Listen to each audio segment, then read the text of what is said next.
yeah, you can say, hey, that's wrong, but like it's so hard to judge someone from that time period. Because I agree, Stephen. Like, I'd Oh like yeah. to tell myself, yeah, of course.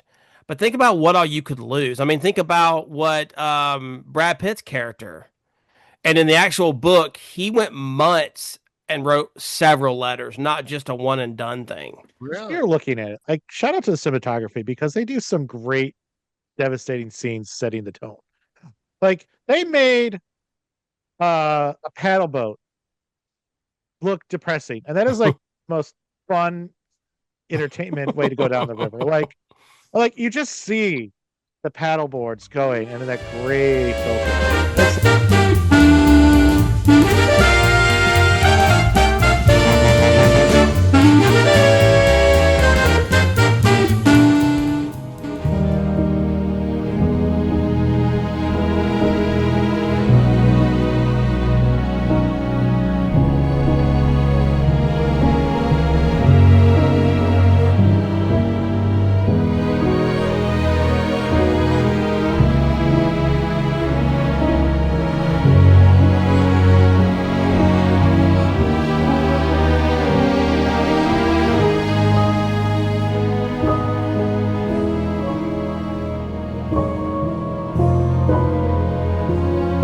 Welcome back, ladies and gentlemen, to the Chicago Cinephiles podcast. I am your co-host, Daniel.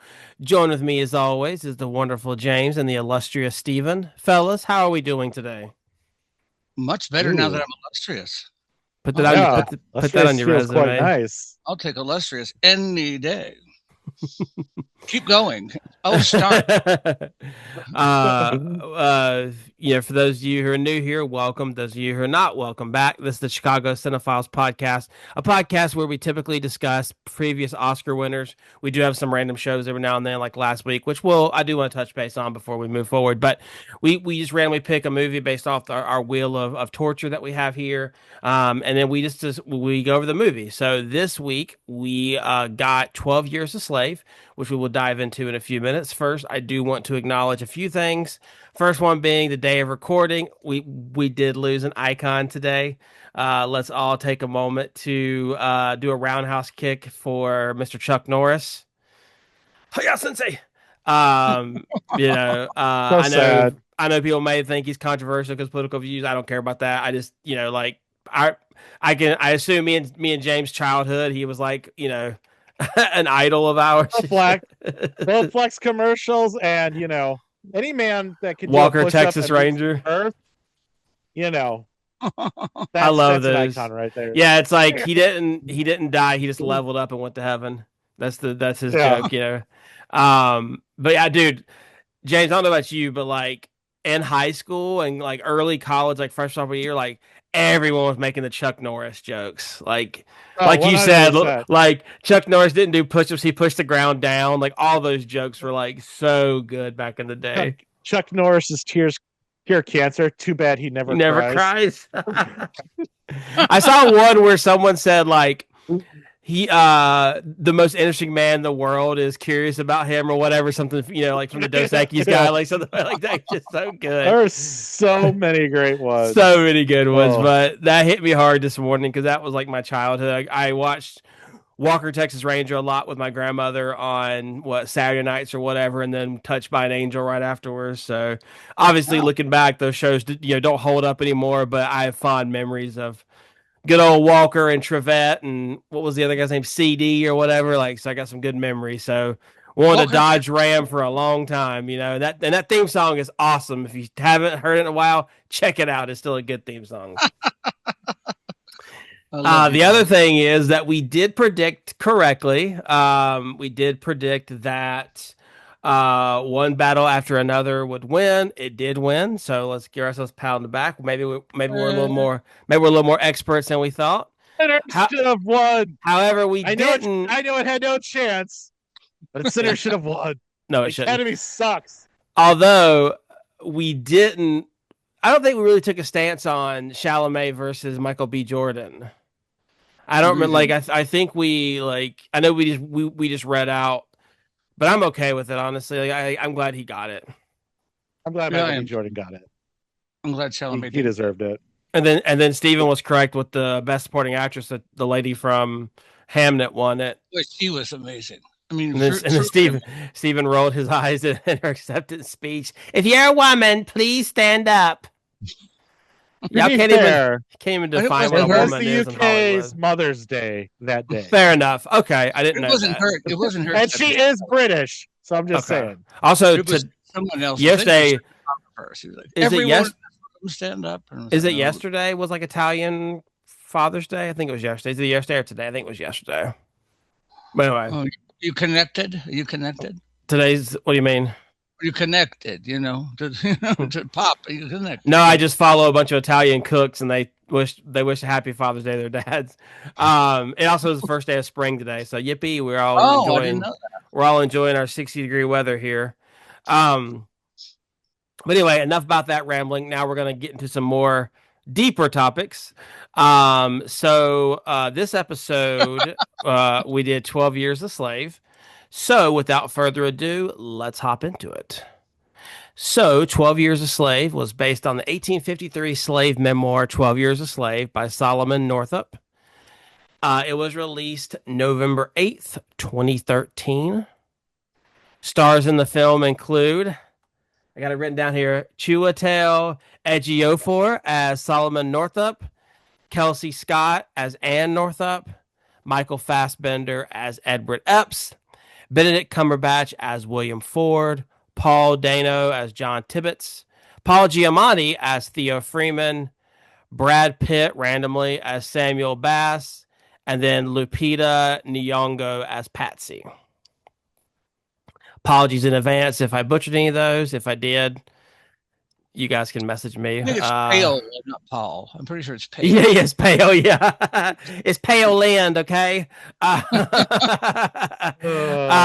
Um, at a budget anywhere between 20 and 22 million, and at box office 187 million. So 9 times return on the revenue, not too shabby.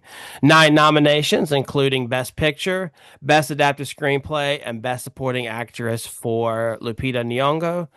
2023, it was selected by the National Film Registry for Preservation, becoming the 9th film designated in its first year of eligibility. Wow. So that's wow. that's a pretty prestigious thing. Yeah, I think it was like the 47th Oscar winner to be in it too. So I assume eventually all the Oscar winners will be in it, just because I think regardless of whether it's a good movie or not, it's still historically, it's still a historic thing. Okay. So now, Stephen, we're going to hop over to you and have you give a 2 minute or less summary on the movie, and then we'll go from there. So, Stephen, take it away. Take it away, Stephen. 12 Years a Slave is a film based on the true story of Solomon Northup, a free black man living in New York in the 1840s. Free, that is, until he is drugged and sold into slavery in the South, where he endures years of brutal treatment under different owners. At first, he is held by a relatively less cruel owner, but eventually he is sold to the sadistic plantation owner, Edwin Epps, who subjects enslaved people to horrific abuse. Solomon struggles to survive, holding on to his intelligence and hope while witnessing the dehumanizing realities of slavery.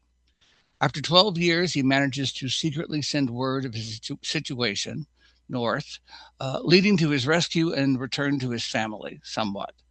The film is a powerful, unflinching portrayal of slavery and a testament to the resilience and dignity of humans in the face of unimaginable injustice. Ta-da! I don't think "tada" and slavery's been said in the same sentence, but thank you too. Well, not since 1840, I'm sure. No, but good job. I thank you for that.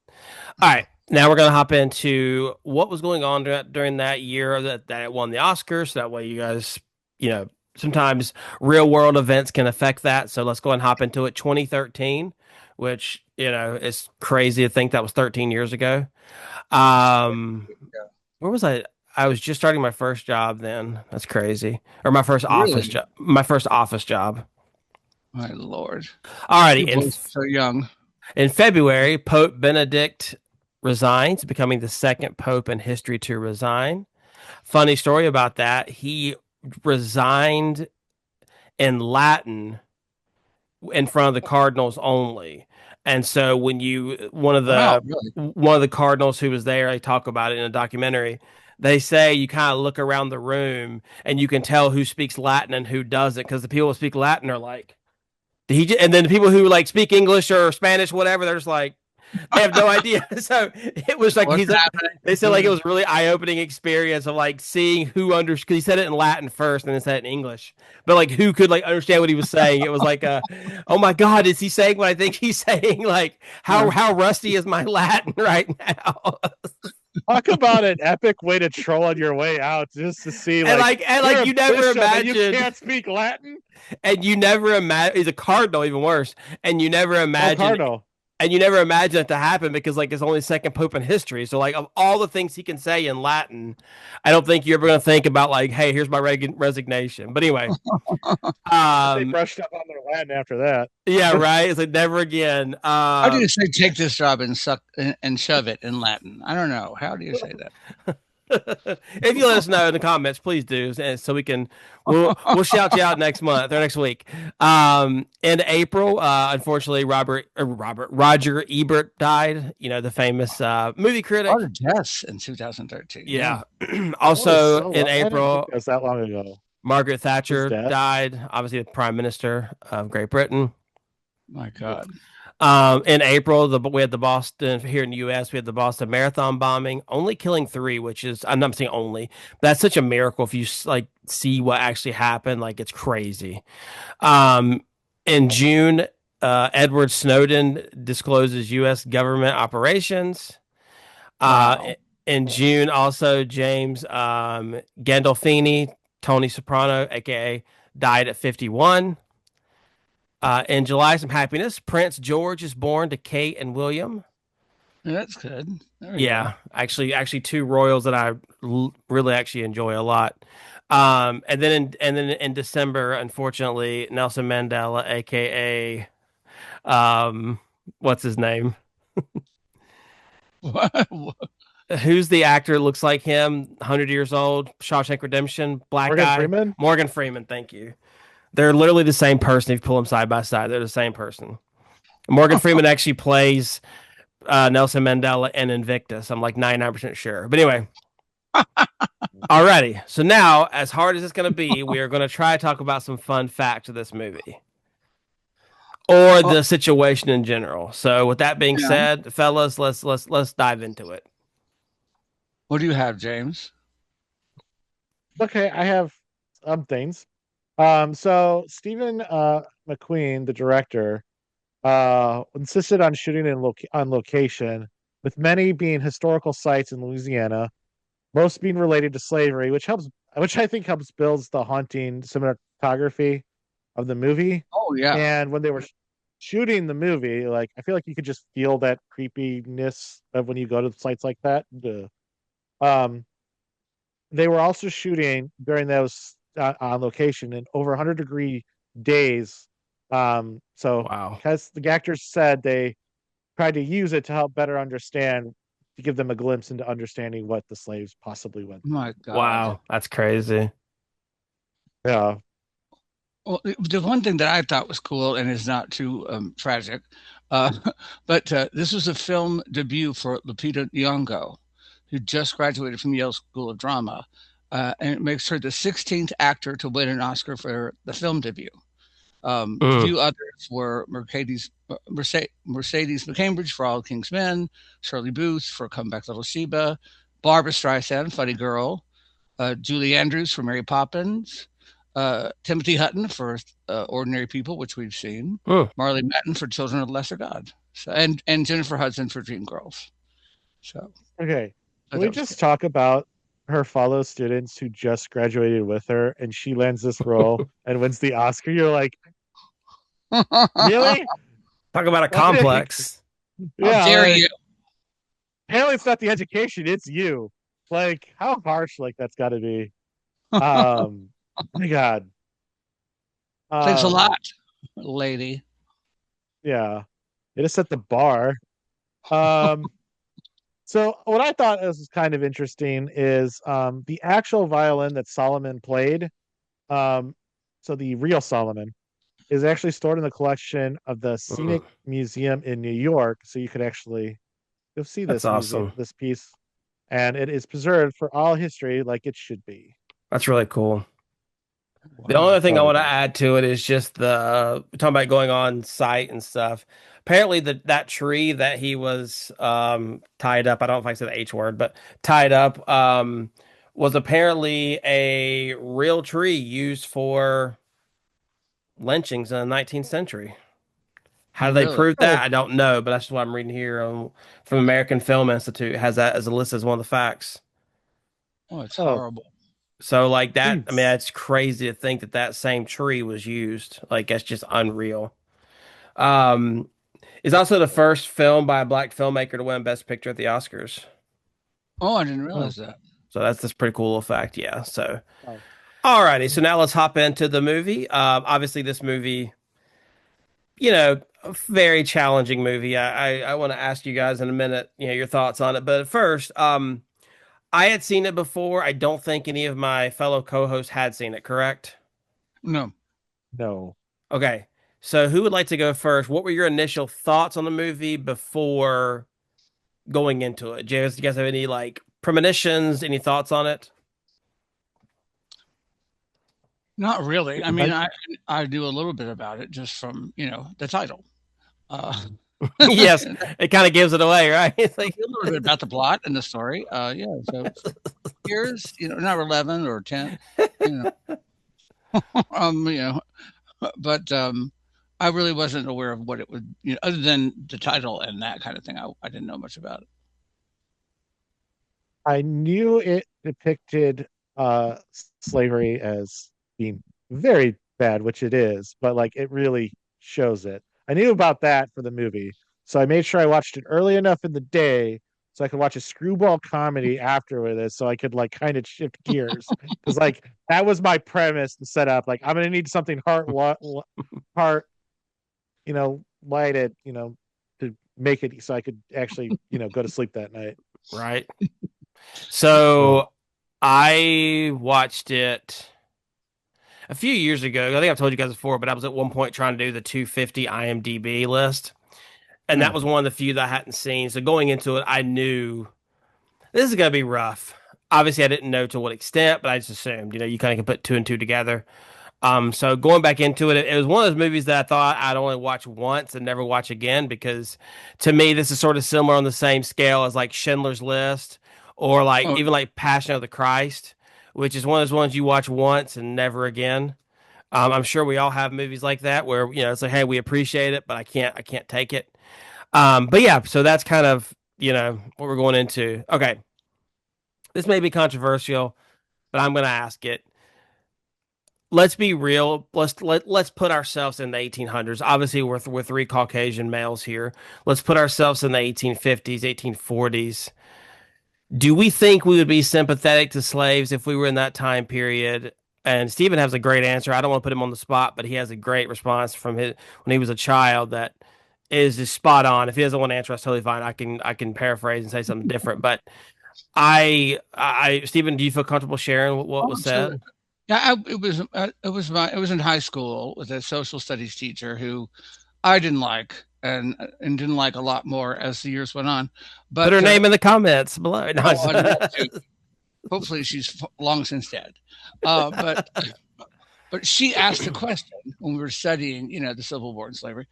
Which one of you in this class, if you were alive, at this time period, would have taken in slaves on the Underground Railroad? And me and I think there was one Asian person. All of us were white. Everyone raised their hands except me.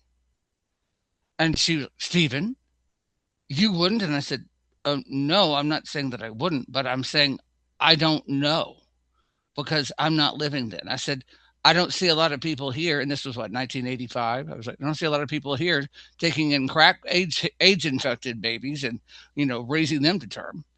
So Hmm. it's kind of hard to say. You know, looking back, it's very 2020 to see how morally perfect we would be. But I would like to say that I would, but I don't know. I mean, I really don't know. Yeah, I think that's Luckily, a in perfect way to put Tennessee, it. where my people are from, we fought for the Union side, so yay. I mean, I actually found my my great great grandfather's discharge papers from the Union Army, Mm. so it's like, yay, we were on the We're on the right right side. side of history. Yeah, Yeah. and that's actually why East Tennessee is East because we went with the Union, Mm. which is Danny will tell you. But so I mean, I don't really know. I'd like to say that I would, but it's hard to put myself in that place and time. What about y'all? Yeah, it's hard to put 2020. I always say, I tell people, it's hard to judge someone in whatever time period in 2026 glasses or whatever. Like, I get so annoyed with that as a history person. You can't, like, I don't judge, Thomas Jefferson for what happened. Obviously, like, yes, it was wrong that he had a child with his slave and, probably, I mean, obviously, hid that or whatever. Not that it's wrong to have a child with someone, but like, you know what I mean? Just the circumstances. But like, yeah, you can say, hey, that's wrong, but like, it's so hard to judge someone from that time period. Because I agree, Stephen. Like, I'd Oh like yeah, to tell myself, yeah, of course. But think about what all you could lose. I mean, think about what Brad Pitt's character. And in the actual book, he went months and wrote several letters, not just a one and done thing. really? So he really stuck his neck out there a little bit more than they portrayed in the movie. So like just imagine like what you can it's kind of to me it's kind of the same thing as today is like you can lose. I mean nowadays what you can just lose like your job, but like back then if you spoke out against it you lose your life. You could be hung probably just the same as anybody else. Oh yeah, it's like you were talking about in another film about you know, our founding fathers. If this had gone the wrong way, they all would have been hung. Mm-hmm. It's nice to say we would have been there and stood up for you know, life, liberty, and the pursuit of happiness. But what about you, James? I okay. I think the most devastating to me part about this movie is, and there's a lot of devastating things, Hello. but um, the fact that you can't you can't really do anything, and it shows this movie. It shows Solomon as a free man not helping Mm, somebody. He eventually gets mm, kidnapped and is in the same situation. The when he's in the scene and you see that he's in prison and then you just see that camera pan up to the Capitol building and saying what freedoms are supposed to be, and it's just yeah. not. And it's such a devastating thing. I say, I'm going to be that person. Yeah, I probably would have, but I'm a risk taker. But I don't know, like this movie shows such a devastating thing that all these terrible things are happening and no one can kind of put a stop to it, which makes you like how hopeless the situation was, which makes this movie even more depressing. Mm, Oh yeah, absolutely. yeah.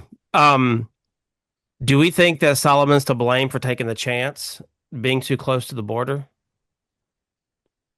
Whether it's right or wrong, because obviously, like, he didn't deserve it, but was he playing with fire a little bit? You know what I mean? Being You mean that just like to close. run away? You mean like that one part? Well, no, like, because he went to Washington, and that's like really close to the border of being busted. Like, Free Virginia. Yeah. he was from New York or whatever, I think, and so it's like, stay there, man. Like, that's you're 5 states deep. You're pretty safe. I feel like. I feel like you go into D.C. That's cutting it close to me. That's I don't know. That's just me. I mean, I'm not saying it's right or wrong. I feel like he should be allowed to go wherever he wants to, obviously in the entire world. But I mean, you can't, and I just it makes you wonder, like, is he, and how much you think he beat himself up in that 12 years as well for doing that? Oh God, yeah, sure.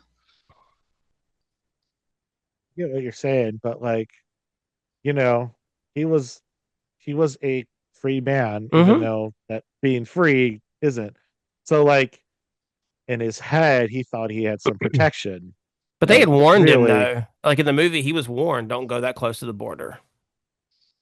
true. But if you're a young, kind of well-to-do, arrogant individual That's what thinking I'm that, saying. Like, you know, that's what I'm saying though. Like, is he I somewhat to don't know, blame it's a for it? tough one. I don't. It seems victim blaming, but like I see what you're saying. I don't think I it's was not. It's not right, a good way. obviously. Like, it's definitely not right. Like, he should be allowed to go wherever he wants to go. But I do, it's almost like Anne Frank decided to walk down walk down the sidewalk one day. Like, ah, Well, you're not saying you deserve it, but yeah, come on. You know what I mean? Like, you're putting yourself in jeopardy, in my opinion.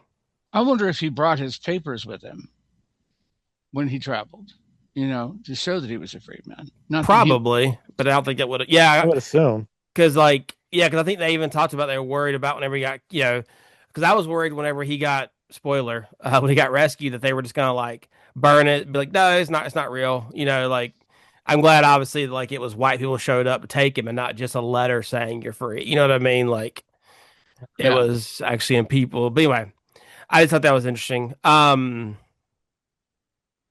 Do you guys think, I know like we all know that slavery is bad, obviously, but do you guys think the Solomon story changed your view on slavery? And I can go first if you guys want me to, just yeah. explain the Yeah. Go ahead. question more.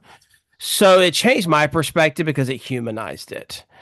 It it's always one of those things where you see in the books because I mean, we had photos, but it's almost like the George Washington thing where it's like George Washington is a monument in most people's eyes, not a man, because you've never seen a real picture of him.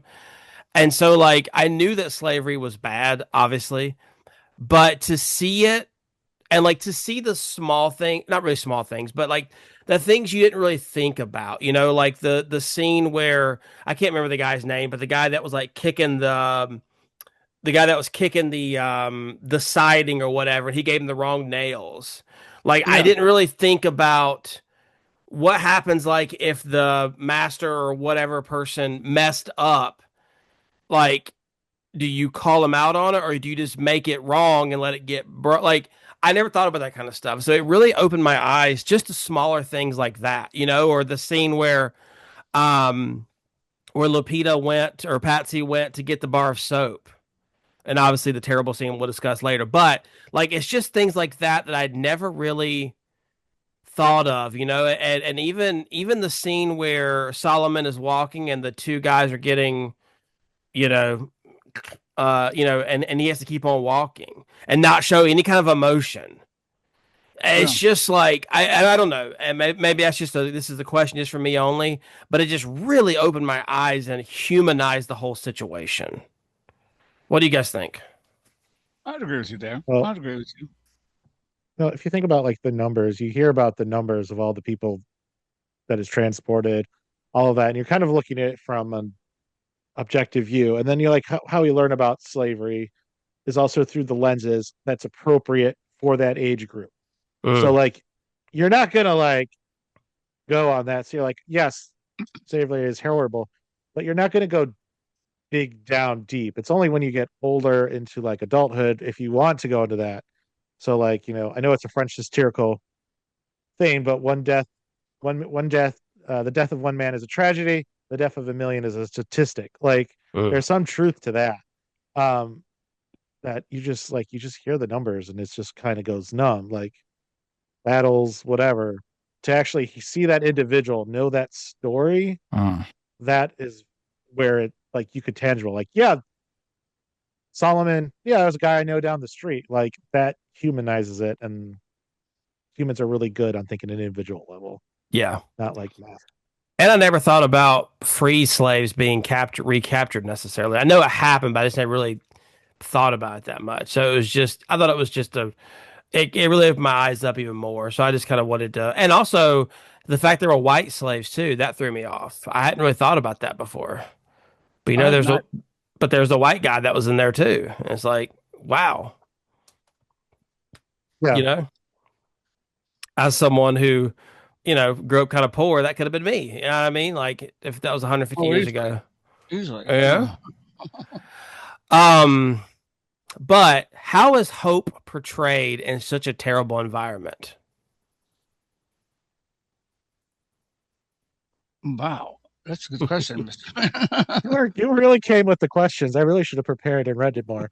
Um, so like, how is hope portrayed? Like, I guess the hope of the portrayal is the violin. Like it, like him playing gives some joy. Now, of course, he's made to play for aristocrats and all that stuff, and Which he you was know, before anyway, but Yeah. yeah. But like, it gives him a sense of like normalcy and a connection to his old life and Mm. possibly going back to his new life. So that's what I think the violin is great for. Like he was bestowed upon it by, let's face it, less evil Doctor Strange. And like, you know, so you can kind of see that. So that gives them a little hope, maybe that like even he says under the circumstances, he's not the worst, but he's still a slave. So like slave Mm. owners. So like, Yeah. but so I think that's what I think about the hope is portrayed as the violin. I really wouldn't know. I mean, it seems such a hopeless situation, Yeah, Daniel. it And does. I Yeah. mean, I think that they sort of proves that everything he tries to do, even when he reaches out to, not so evil Doctor Strange, says, that I'm a learned man. He's shot down. Everything seems, even when he reaches out to the white slave saying, "Can you do this for me?" He's shot down. He's sort of like nothing can work for him. So I don't know. I don't see a lot of hope. I don't see that the character has a lot of hope, but he just keeps alive. Well, I think that's what That's keeps him alive is the hope to see his family again. That's how Well, I maybe view it. that's right. Yeah, you're probably But right. I should. and like to get spiritual, they turned a lot to Christianity and whatnot because the master couldn't steal their soul.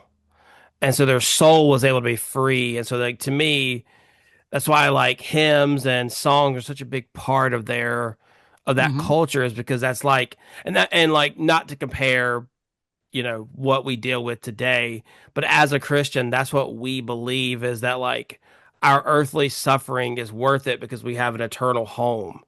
And I Yeah, think that's part of just what helps them get through. And I also think that it could be the hope that Solomon does escape again. Like you have that hope that one day either we're all going to be free or that hope that X, Y, and Z make it out. It's sort of similar to like, oh, we have friends in the neighborhood and you hope that Johnny and Sally make it out of the neighborhood and become football players or whatever, as opposed to being a drug dealer or whatever. And so I just think it's like, I think there is hope in it, but it's fragile. And I think that's what to me, they do a great job in the movie of portraying the hope, but also being very fragile because like you said, you think you're hopeful the slave will help him, rats him out. You think the lesser evil Doctor Strange is going to be able to help him. He can't. Like it's just a lot of yeah, dang. I James, like you agree. had something you want to follow up on it? Well, this movie is so good. Like you said, like the fragile hope. Like, 'cause if you're looking at it, like shout out to the cinematography because they do some great devastating scenes setting the tone. Like they made a paddle boat look depressing, and that is like most fun entertainment way to go down the river. Like you just see the paddle boards going and in that gray filter, and it's like he's literally being transported down to basically be resold, and it's just Mm, like I hope slowly dying. You're like, okay, maybe once he gets to Louisiana, he can prove he's a free man, and then he can go back home. But no, this all this movie builds and builds desperation and sadness yeah, and no agreed. hope. And like that fragile hope is perfect for that. Yeah, So no, I Fragile hope. agree. Very true. Very true. So to kind of piggyback off of that, how do we think religion plays in justifying or condemning the character's actions? This is one that's always tough for me as a Christian because, like, we know what the Bible says, to like love your neighbor as yourself, but they don't view them, they don't view the slaves as humans. And so in their head, it's justified, which is obviously backwards and idiotic.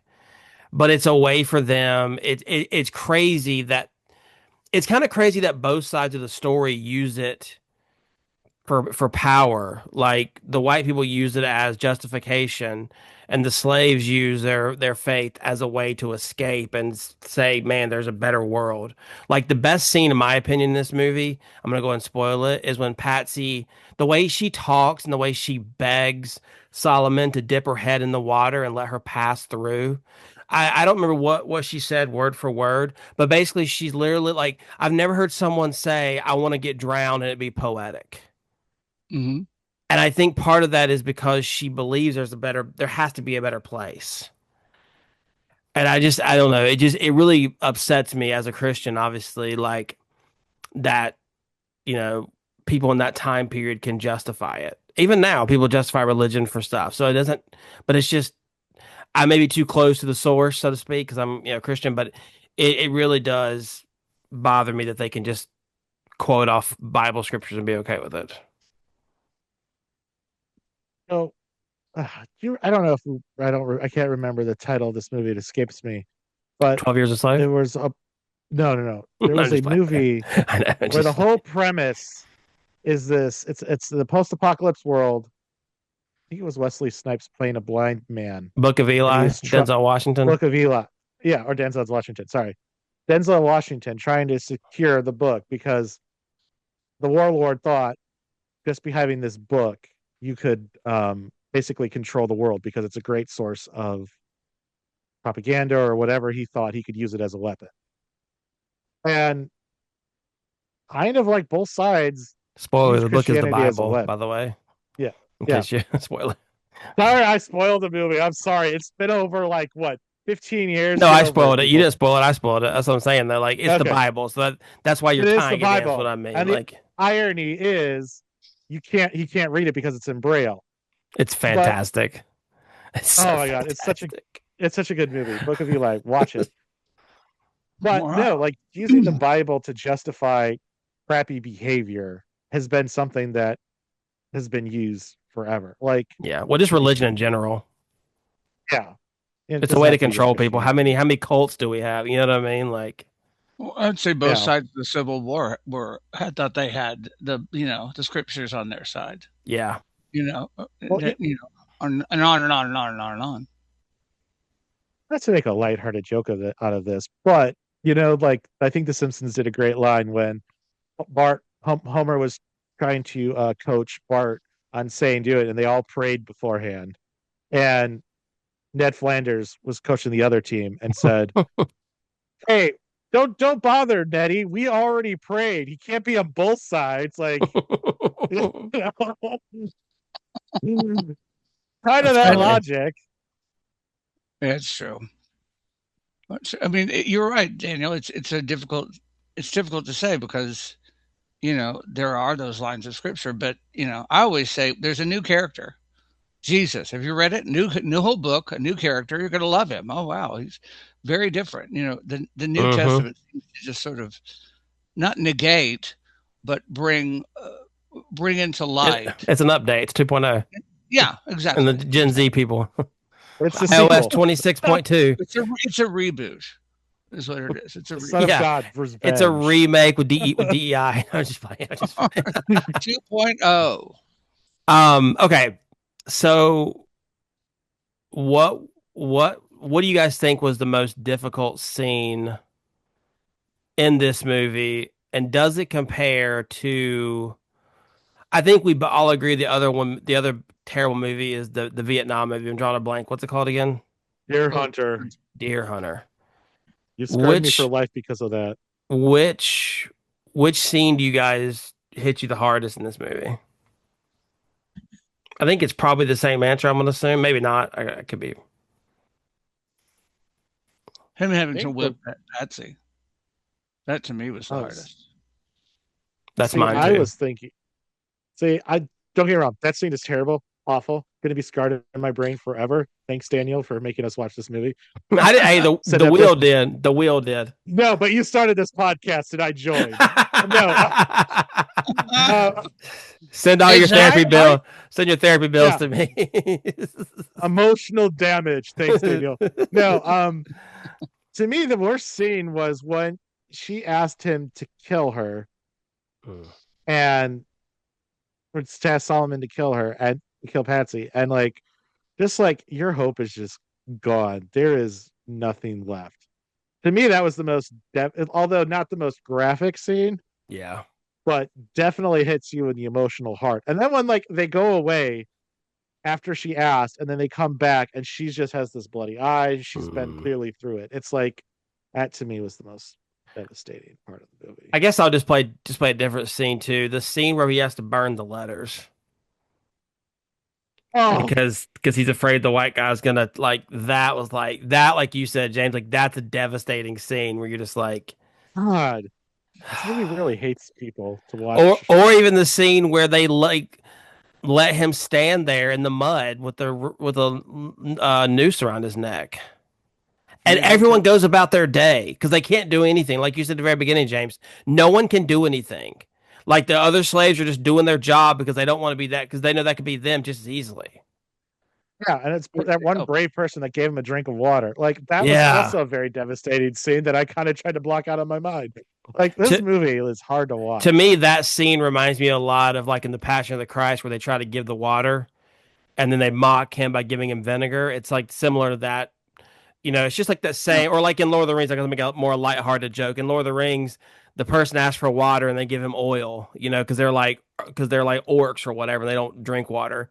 So it's like that same, you're like, okay, is this person gonna be punished for giving him some kind of humanity, And the answer Yeah. is yes, probably. And then I get so frustrated because you think people like Benedict Cumberbatch's character is going to be able to do more than they do, but he fell on hard times and he had to sell his slaves too. And then, like, you're thinking, okay, maybe Paul Giamatti's character, because he usually plays a good guy. Nope, he's splitting families apart. It's just like, oh my gosh. Can there be one white guy in this movie that's redeemable? Brad Pitt. Uh, Brad Pitt, yeah. oh, do you know why he was in that movie randomly? No. So apparently, this movie had a hard time getting off it. Most studios didn't want to touch it, Hmm. but Brad Pitt wanted this movie, so he put up some of the money, and he actually put a role in it so they could use him part of the Smart. promo. So that's how that movie got Wow. made. This Yeah, movie because got made. because I Without don't Brad think Pitt, this movie wouldn't have been made. because I don't think Benedict was even really like he wasn't Doctor Strange then, so he wasn't as known. You No, know what I mean? Like, no, he was. I Oh, think he was true. Sherlock at that point. yeah, like, and I don't think what was he the voice of Smaug from Hobbit? I don't know, but anyway, but like he was nowhere near as big as he is now. No, Um, but yeah, but okay. So how do we feel about the ending? There was no justice was had, and then eventually, spoiler, Solomon went missing in Canada, and to this day we don't know what happened to him. We probably can assume what happened, but we don't know for sure. Like, how do we feel about the ending? Like, it's just yeah, I'll leave it at that. Like, and when I'm saying the ending, I'm including him leaving Patsy and him seeing his family again. So like that's the whole ending. oh, I was thinking about the text at the end of the movie where they say, "Oh, very." He was one of the very few men that actually got justice. Not really justice, but one of the very few people that actually was able to successfully regain his freedom. No, he I was did, like, but like there was no charges against the two guys that drugged him.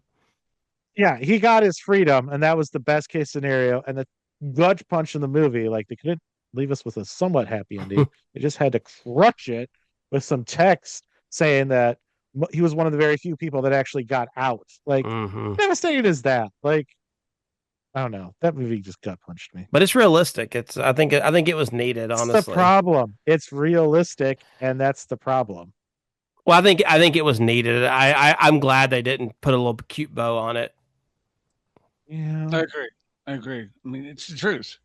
And you wouldn't expect his wife to wait. I mean, I Right. don't know if he left a note and told her anything, but it's been 12 years and she really can't, do anything to other than, cook apparently when she goes off to cook with the family. But, so she's got to have someone to be a provider. And then So, Patsy did get freed, by the way. I did look that up. She did get oh, freed shit, eventually.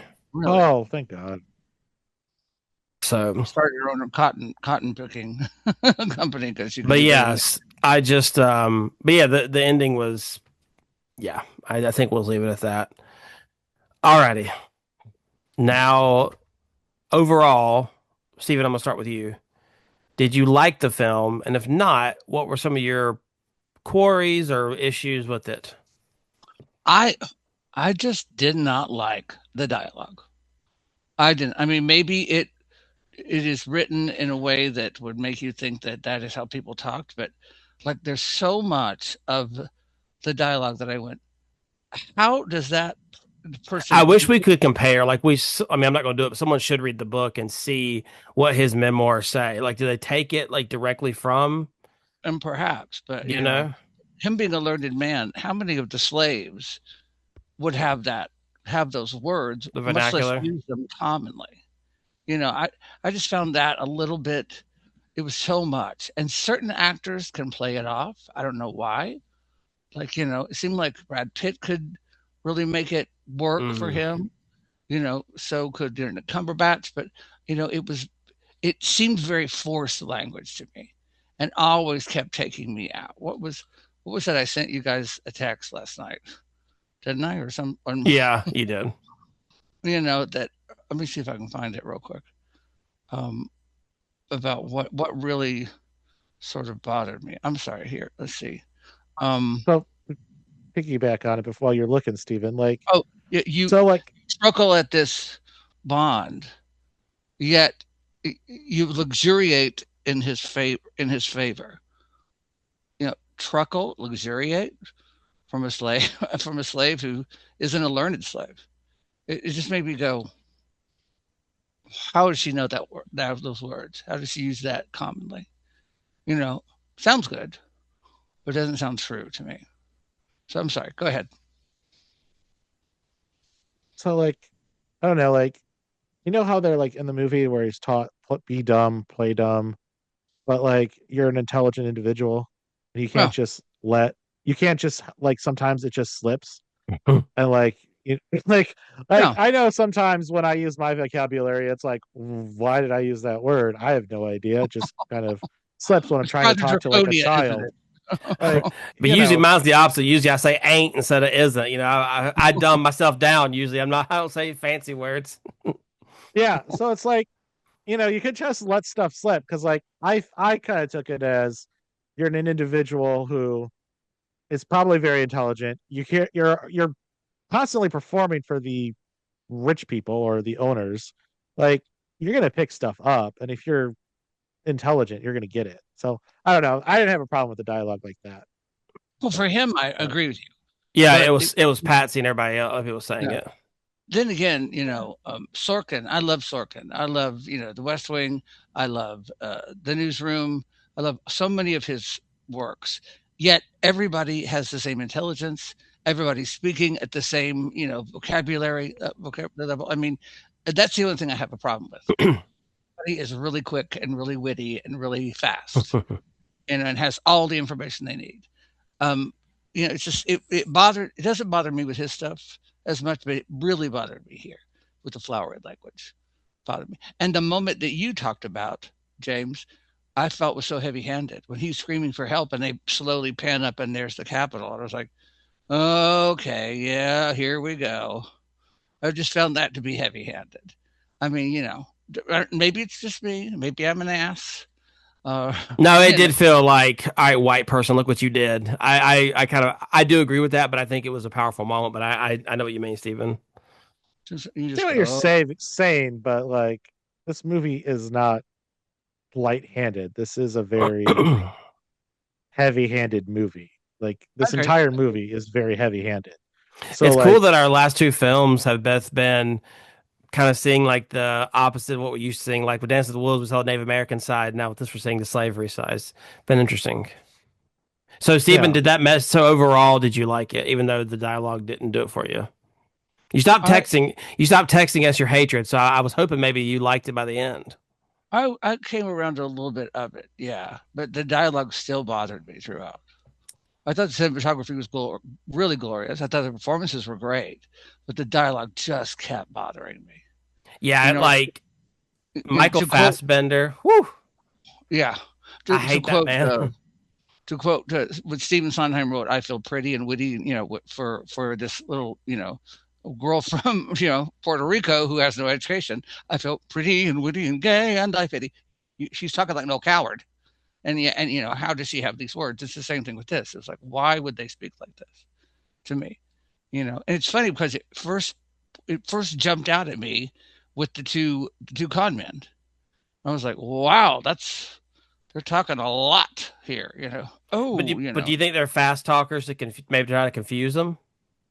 Yeah. Oh, yeah. Maybe they're Say using more. big words to like. Obviously, Solomon was educated, but maybe they're using big words because they may assume, oh, this guy's Mhm. black, he's not educated. So I'm just gonna throw words Yeah. out there. Yeah. I mean, that's where it was sort of jumped out at me, and then I was like, oh wow. You James, know. So did you like it overall? I know like's a hard word to say, but like, did you like it? Glad this movie is made. Yes. Do I think everyone should at least watch it once? Yes. Will I ever watch this again? I don't want to. I don't want to go. I don't want to have to watch screwball comedies after this. But like, it's a good movie. It's a great movie. I'm not gonna lie. It's a great movie. It's just I feel like if you're not in the right headspace, or it's not a great movie to watch. Like if you are not, if you're going through something, don't watch this movie. Wait till yeah. you're like Or maybe you stable. should because you realize your life's not this bad. Well, that's true. I guess that's the other way. I guess But I look at I the do agree because like with us doing all the Oscars, we have had some doozies, and so I appreciate now when we actually get a pretty good movie that wasn't 4 hours long. You know what I mean? Like no, it's True. a great movie. I It's a enjoyed the great movie a movie. lot, honestly. Okay, I just don't want to watch it again. did it deserve to win? This one, just for reference, IMDb gives it an 8.1. The closest actually took more was the Wolf on Wall Street gets 8.2, and then Dallas Buyers Club 7.9, and then Captain Phillips 7.8. Those are like the contesting ones. Oh, sorry, Her got an 8.0 as well. Okay. What do you guys think? Did it deserve to win? I mean, I think it did. I think I don't get me wrong. I love The Wolf on Wall Street. I think it's a great. That's a great film. I think I would go with this one over, even though Scary Movie 5 came out that year. But no, 12 Years a Slave, I think definitely should have won the Oscar. I think it was the best film of that year. Okay. Steven? I would say Wolf of Wall Street. I don't know. I really like Wolf of Wall Street. You know, I do too. but I'll be the it's tiebreaker. still a good one. But yeah. But what do you 12, think? 12 Years a Slave, hands Okay. down. Because like to me, Wolf on Wall Street, we've seen that before. Devil Wears Prada, like you know what I mean. Like we've seen the terrible boss say the F word 800,000 times, but to see a movie that is a slave's POV is special, in my opinion.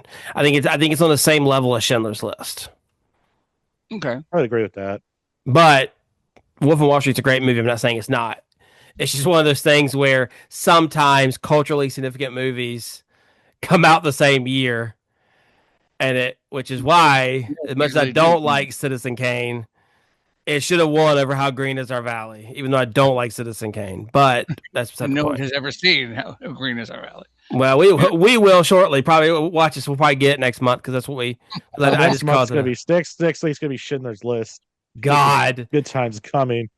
Okay. So You without don't think so Frozen should have won? You don't think Frozen? I'm just kidding. what is it? Frozen. You don't think I Frozen mean, should? talk about cultural impact. I mean, you say let it go in a crowded room. Someone's gonna say cold never bothered me anyway. Who's going to say Adele Dazeem? Isn't that what he said? Adele Yeah, Dazeem. yeah, Dawson, yeah. John Here she is, Travolta, Adele God. Dazeem. Now you ask my grandmother what's the best movie, she's gonna say Frozen because she Olaf is like her favorite. I've never Oh, seen really? she's never been that person over anything, but she loves Olaf with a passion to the point where she Wow. has like a little Olaf hand sanitizer little like case How that she has on cute. her purse. Like she loves that little snowball. Oh, so Um, Oh, wow. alrighty. So now with all that funness out of the way, it's time to pull up the wheel, and no. Shock. I did add our 2026 winner or Oh, you 2025 did. winner, one battle after another. So we have that one now. One Can battle you after can you another. guys see my screen? I sure can. Here we go. Next week Drum Come roll, on, please. something happy go lucky. we are watching The King's Speech, I'll take 2010. that. Hey, I yay. will I will I'll take take that. that. I Take like that. that. I I like have it a lot. seen it. Have we all seen it? I have. I've seen it. Yeah. Good I really movie. Good movie. I love it's a yeah, great movie. All right, that's awesome. That's exciting. Okay, that gives me a little happiness. Now we got a little joy. We almost got the best years of our lives, which is a good movie, but it's a very Well, sad movie because it's about, people coming back from the war and high school days. And yeah, it is a great movie though, but it's not exactly like it's not exactly a happy one. It's not as sad as this one, thankfully. Wouldn't you agree, Stephen? yeah, I would say it's yeah. I think the only thing worse than this is probably like what's on the same level as like Torment, Deer Hunter, Schindler's List, and then probably Apocalypse Now, which we haven't got to yet. I would say that, but the one that always strikes me is uh, uh longtime companion. Okay, I haven't Like seen that. just so, I mean, it's just so Is that a relentless, and winner? I don't believe so. I No, don't I'm believe it I'm talking about winners of Oscars. Sorry, winners of Oscar. and then I can't. like the what is it? The Bridge of River Kwai is pretty tough to Oh watch yeah, in some it's scenes tough to too. watch as well. Yeah, exactly. 12 Angry Men So should what have you're won. saying is we haven't gotten through most of the depressing movies yet. I'd say we have. I'd say most of. I mean, like they're all going to be depressing because they're Oscar winners, but they're not on the same level as But Isn't that anyway, horrible that you say that they're all the depressing movies are Oscar winners? well, that's Isn't all it ever. horrible? Well, I mean, that's just that because drama wins every year, basically. But anyway, that's all we have for today. If you have made it this far, we do appreciate you. Please do consider subscribing, liking, and following. We're trying to get to 100 subscribers. That's our goal for the year. Please leave us your thoughts below. If you have any comments, concerns, we'd love to hear them from you. But yeah, as always, this is the Chicago Cinephiles podcast. Signing out.